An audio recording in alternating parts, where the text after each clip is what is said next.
Executive summary. PTSD is a virus. Yes, in 3, 6, or 9 months, and it goes away. It's not permanent.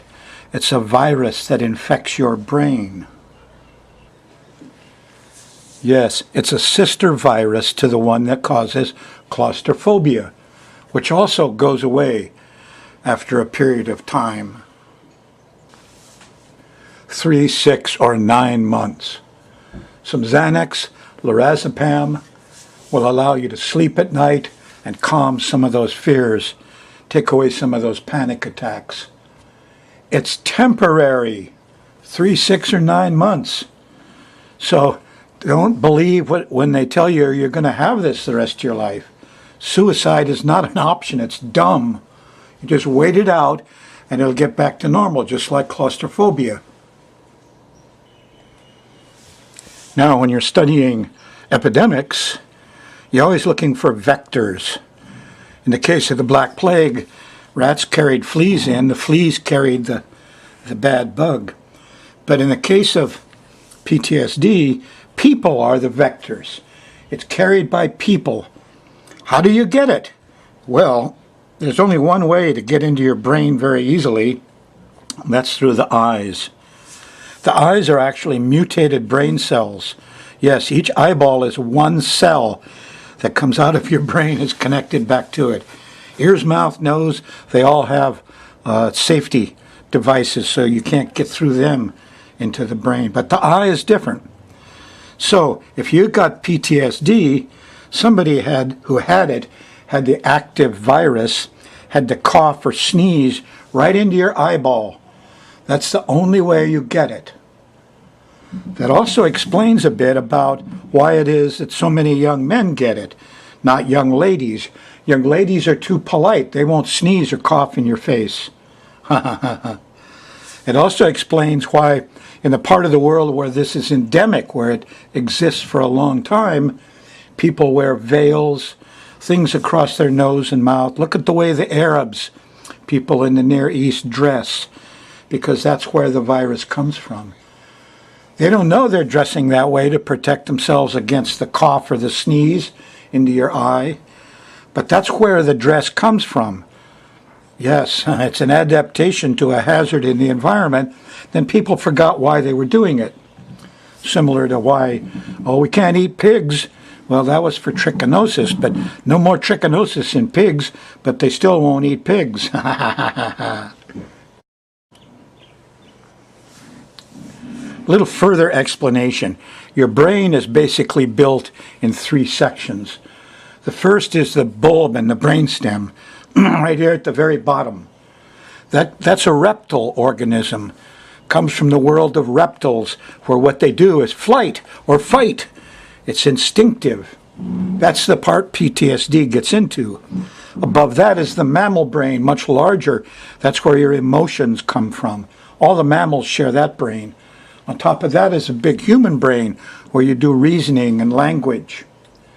So the PTSD virus and the claustrophobia virus gets in through the eye, wanders around and finds your reptile brain and infects that for 3, 6, or 9 months before your body can throw it out.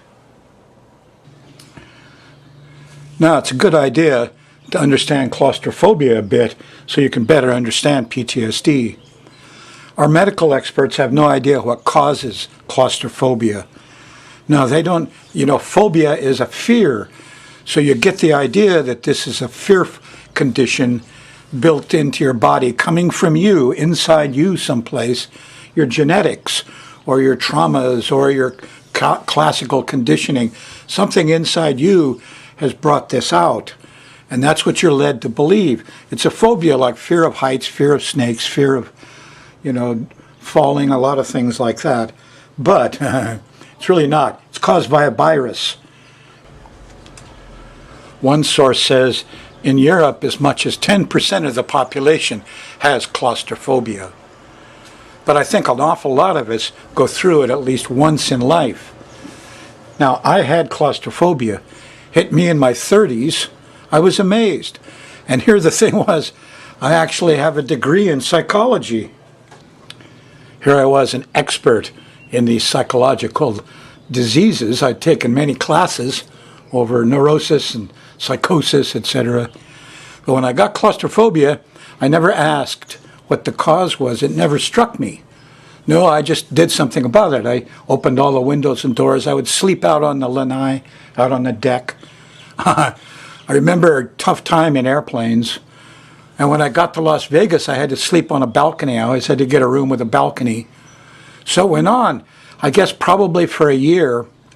And I learned to avoid places where I would suddenly start to feel closed in and panicky. And after a while, it kind of faded away. I actually started exploring lava tubes and really closed in places and forgot that I ever had claustrophobia. Yeah, I forgot it. I had it and it went away. Now, 20 years later, I got PTSD. Yeah, I'm a veteran, Vietnam War veteran, decorated, but that's not where it came from. Anyway, this is a letter I wrote to the Center for Disease Control because I have a Master of Science degree in public health and I've studied epidemics for about 40 years. When I recognized this, I wrote to the guys who are supposed to do something about it, got a polite letter back, that was all. So I'm going to read you my letter, which I think is important. Here we go. PTSD is a virus. 3, 6, or 9 months and it's gone. By R.L. Frost, B.A. in Psychology, Master of Science in Public Health. This report is a case history, written in the first person because it happened to the author. The knowledge that this illness is a virus and has a finite lifetime in your brain is in itself part of the cure. It is not a syndrome that you must live with. Knowing this prevents radical solutions like suicide or life sacrifice in jihad. Claustrophobia is a sister virus to this one. It also goes away with time. No need for suicide, just wait it out. It happened about 6 years ago. A young man, a teenager, coughed right in my face. I could feel the small droplets on my skin. I remembered that ill-mannered cough in the next few days when I felt a little sore throat and a cough. That uncouth adolescent had given me a cold, I thought, hoping it was not some dreaded rhinovirus I wasn't immune to. A few days later, I began waking up in the middle of the night, a little scared. Bad dream, maybe? It got worse fast. Panic and horrible visions. I felt I could not get enough air, had to get out of the house. Walking seemed to occupy my thoughts, distract me from horrors, and outside the breathing seemed easier. I was out every night now, at 2 or 3 a.m., pacing off my fear. I could feel the disturbing influence move around in my head. Various functions and perceptions were affected. Balance for a bit, then urination. Rooms getting smaller. People were scary. The future dismal and evil. For a while it was in my long-term memory. Any memory I would recall came up horribly distorted. My dear mother appeared as a fanged and bloodthirsty demon. For several days everything got distorted in a scary way. I quickly learned not to try and recall anything. I lost more and more sleep and spent more time in rapid breathing like I wasn't getting enough oxygen. The memory horror subsided after a week, but other bizarre, horrific symptoms, were there. Some of the other bizarre symptoms declined, and it felt like the demon in my brain roamed around in my head for a few weeks, then settled down into a general fear, panic, nightmares, and claustrophobia. It was here, before I got help, I got desperate. I wasn't up to continuing in this reality. How could I end it? How could I end it? Was there any way to make my death helpful to humanity? Yes, I was suicidal. Finally, after several sleepless nights and total fear, I went to a small emergency clinic. One nurse, one young MD. The nurse put a gadget on my fingertip and by reading the blood color through the nail, assured me I had plenty of oxygen. One great fear put aside, the doctor kept asking me to lay down, but every time I tried, panic set in. I could only sit up. He gave me some Xanax and said to see my family doctor. The drug allowed me to get some sleep and stop wandering the streets at night, huffing and puffing. Later, I saw my doctor, a general practice family doctor I trusted. He said the Xanax was harder to get off of and gave me some lorazepam. At last I could sleep. I was, however, far from normal. I adjusted the lorazepam dose to the lowest needed and began talking to friends about my condition. I had an advantage. I had a psych training, a psychology degree, and I could talk about being crazy openly. Most people in my condition would hide these symptoms. I turned a corner when one friend, an experienced helping professional, upon hearing my horrific symptoms, related that head nurses at a big Honolulu hospital told her it was a virus. Yes. Get more on that, please. A phone call produced startling news. The virus takes 3, 6, or 9 months to go away. These were the floor nurses at Straub Hospital. It was noticed by these head floor nurses roughly 6 months before I got it in Kona. So it showed up in Honolulu 6 months earlier. They said that a few days ago, a Friday night, there were almost a dozen scared, sleepless people came into their emergency room. Wow, I could handle this with the drug and the knowledge it would go away. I lost the suicide stuff and had hope again for the future. The head nurses in any big hospital are the older, wiser, and fearless ones. I depended on them when I was health and safety supervisor at St. Francis Hospital. The doctors had all watched too much MASH on TV, but those head nurses were solid and grounded. Next, I watched my teenage son get it, sitting on his bed, head in hands. Life stinks, don't want to be here. Some of his friends got it, all from the same small school as the boy that had coughed in my face. Some started drinking. Some teachers left. Every morning I would ask my boy to rate his bummer from 1 to 10. He seemed to handle it much better than me. He took a little lorazepam, but preferred kava and alcohol. His symptoms went away in about 2 to 3 months.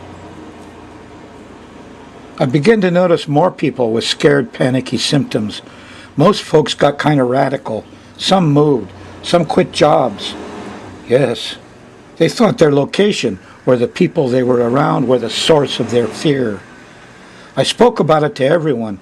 A panic virus. PTSD goes away in 3, 6, or 9 months. Wait it out. Get some lorazepam. I saw teenagers handle it if they knew it was a temporary virus. One incident stands out. I was giving a talk at a Mauka church on an unrelated topic. 30, 40 people. I tacked on the info on the virus as an afterthought. Later on in the parking lot, a lady with a 10-year-old boy stopped me. Thank you, Mr. Frost. I was going to quit my job and move to the mainland. Now it's clear my son and I both have the virus, she said, and would get some lorazepam. Some months passed. My own doctor seemed skeptical. It was the PTSD virus. I mean, doctors are told that viruses can't get into the brain. But refilling my lorazepam in lower doses anyway. Finally then came a time when it seemed to lighten up. I skipped my medication for a day, then longer. I was running out, so I went to see my doctor for more. I felt it going away, but I wanted some around, just in case, for rebounds. To my astonishment, he teased me about the 3, 6, or 9 months I told him about, and said it was only a few days off 9 months ago when I first came to him. The symptoms really melted away, and I stopped taking the panic pills, used kava at night for a week, and then went without. The fear of the whole thing went away, and I stopped, and yes, the fear of the symptoms was still there, but the symptoms were gone. After a few months, I relaxed. It wasn't coming back. Okay, here's some of my conclusions. The virus has a narrow transmitting path. It must be coughed into someone's face at close range. Viruses don't live long in oxygen and light. All viruses pick a certain tissue, and they come to find in your body. And all viruses come from these other animals in the world. But it must be coughed into somebody's face at close range, right into their eyeball. Young males are one group that tends toward that behavior. The girls are better trained against such faux pas and don't get PTSD very often. The origins of this virus are reptile. It can only live in your own reptile-like brain cells, where the panic button is located. The same one for claustrophobia.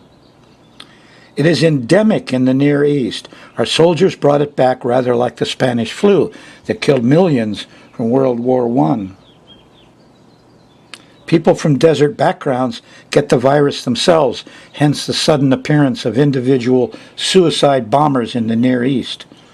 The traditional costume of the burqa on females and the mouth-nose wrap on males both give some protection against the cough in the face. A cultural defense. The purpose is now forgotten. I saw a network news special about drugs in post-war Baghdad. A teenager sold pills off a card table on the main street. The camera zoomed in. There was Xanax and lorazepam plenty. They asked a middle-aged local who stopped to buy some, "Why did you buy this?" The man said his kids could not sleep. Bad dreams woke them. Like claustrophobia, which is certainly a sister virus, another unknown etiology. Etiology means, where did it come from? What's its history? Nobody knows where it comes from and what causes it and how to cure it. Usually lasts about a year or less. In the news lately, 1/3 of all returning servicemen now request mental health counseling. Folks, we have an unrecognized epidemic. It causes suicide. It causes suicidal bombers. It's especially tough on us veterans. But also infects the sports world, any place where people cough right in the face of other folks. The police are just accidentally got away from it because they wear their sunglasses on their eyes. But the stigma of mental illness and poor diagnosis had made this suicide virus epidemic a much higher mortality than need be. The knowledge that it only lasts 3, 6, or 9 months prevents suicide outcomes. I think on the Big Island in Hawaii, they don't publicize them. Nobody's counting. But we have more suicides than we do death on the highway. We have a lot of deaths on the highway. This is a suicide epidemic. And our psychiatric doctors have failed us. I'm R.L. Frost, Master of Science in Public Health, studied epidemics for 40 years. Here's my address. You can get my email at rollinfrost@yahoo.com. Thank you. Tell your friends about this. Tell the veterans about it. It's a virus. It goes away inside of a year. It's not permanent. Suicide is not the answer.